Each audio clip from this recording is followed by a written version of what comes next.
Update Karopenmas terkait penurunan gangguan Kamtibmas, pembentukan Satgas Penanganan Tindak Pidana Perdagangan Orang, dan update terkait video RK. Salam sejahtera bagi kita semua, salam, Om Swastiastu, Namo Buddhaya, salam kebajikan. Pada seluruh masyarakat Indonesia pada hari ini, Rabu 7 Juni 2023, saya selaku Karopenmas Divhumas Polri akan menyampaikan beberapa informasi. Pertama, gangguan Kamtibmas tanggal 6 Juni 2023. Secara umum, tren gangguan Kamtibmas mengalami penurunan sebanyak 176 kasus atau 8,05%, yaitu pada hari Senin 5 Juni 2023 sebanyak 2.175 kejadian, dan pada hari Selasa 6 Juni 2023 sebanyak 2.000 kejadian. Apabila dilihat dari data tren jenis kejahatan yang menjadi catatan kepolisian, ada 5 kasus kejahatan yang jumlah kejadiannya tertinggi. Antara lain, pencurian dengan pemberatan atau curat sebanyak 185 kasus. Kemudian narkotika sebanyak 126 kasus. Kemudian curanmor sebanyak 67 kasus. Kemudian judi sebanyak 8 kasus. Dan yang kelima, pencurian dengan kekerasan atau curas sebanyak 21 kasus. Kemudian yang kedua, perihal Kapolri membentuk Satuan Tugas atau Satgas Penanganan Tindak Pidana Perdagangan Orang atau TPPO. Berdasarkan instruksi Bapak Presiden Republik Indonesia, Bapak Joko Widodo, yang telah memerintahkan jajaran Polri untuk memberantas para pelindung alias backing pelaku tindak pidana perdagangan orang.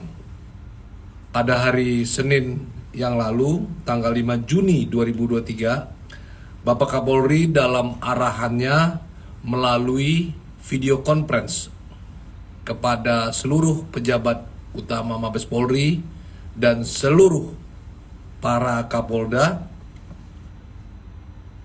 beliau menyampaikan arahan bahwa Polri membentuk Satgas Tindak Pidana Perdagangan Orang atau Satgas TPPO yang dipimpin atau diketuai Wakabareskrim Bapak Irjen Pol Asep Edi Suheri SIK MSI, dan wakilnya Bapak Kakor Bimas Baharkam Polri, Bapak Irjen Pol Hari Sudwianto SIK MSI. Yang mana tugas dari Satgas TPPO ini adalah memetakan dan menindak dengan tegas praktek-praktek tindak pidana perdagangan orang di seluruh Indonesia. Perlu kami sampaikan bahwa pada tahun 2022 terdapat kasus yang paling tinggi, yaitu modusnya adalah modus pekerja migran. Dan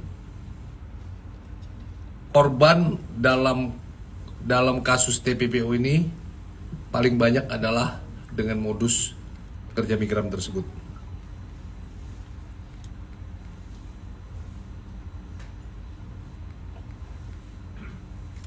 Kalau dilihat dari data dari tahun 2020 sampai 2023, penanganan kasus oleh Polri ada sekitar 500 lebih, ya, dengan tersangka juga sekitar 500 orang, ya, dan telah diproses hukum oleh jajaran baik Bareskrim maupun jajaran di kewilayahan. Kemudian arahan Bapak Kapolri memerintahkan seluruh Polda membentuk juga Satgas TPPO di tingkat daerah dengan di bawah naungan Bareskrim. Setiap Polda nanti Kasatgasnya dipimpin oleh Bapak Wakapolda. Kemudian yang update berikut terkait dengan kasus dugaan penyebaran video asusila terhadap RAPK alias RK.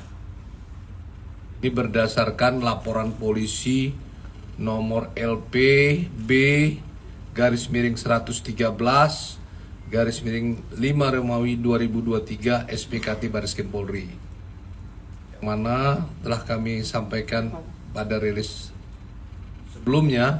Kasus ini dilaporkan melalui kuasa hukum dari saudari RAPK alias RK atas nama JN yang melaporkan pemilik akun Twitter Dedek Gemes @dedekugem atas dugaan tindak pidana dengan sengaja dan tanpa hak mendistribusikan dan atau mentransmisikan dan atau membuat dapat diaksesnya informasi elektronik dan atau dokumen elektronik yang memiliki muatan kesusilaan.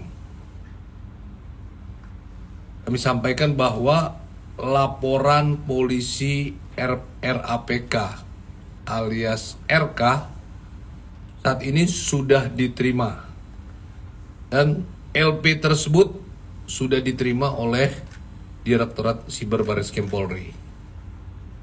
Saat ini LP tersebut masih dipelajari oleh penyidik dan selanjutnya penyidik akan meminta keterangan kepada pelapor dan juga korban. Kemudian yang berikut keempat, update terkait saudara EA.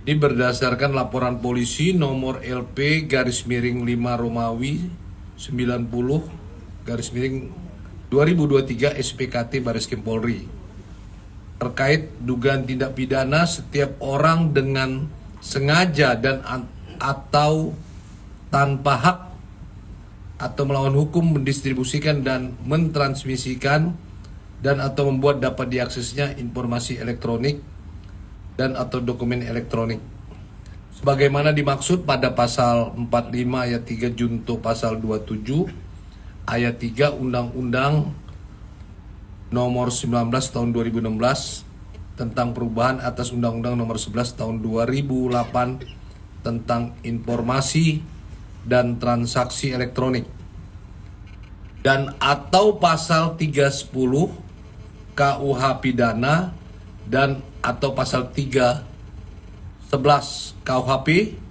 dengan pelapor atas nama EA dan terlapor atas nama MR.